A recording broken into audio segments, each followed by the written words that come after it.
কাজী নজরুল ইসলাম হলে ৭২১ নম্বর ২৩ নম্বর রুম থেকে প্রায় ২১ বোতল মদ উদ্ধার করা হয়েছে হল অথরিটির অধীনে মাদক বিরোধী অভিযানে।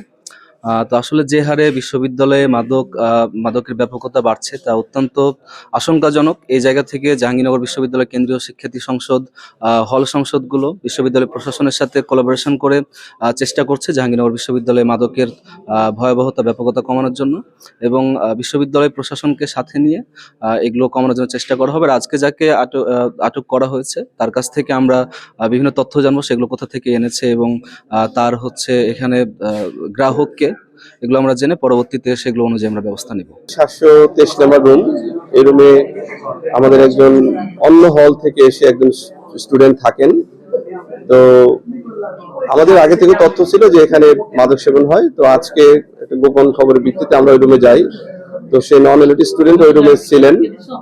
তো আমরা তার লকারটা চেক করে এখানে 8 বোতল প্রথমে 8 বোতল মদ পাই, আর তার পরবর্তীতে তার খাটের নিচ থেকে আরো 9 বোতল মদ এবং 3 বোতল হুইস্কি উদ্ধার করি।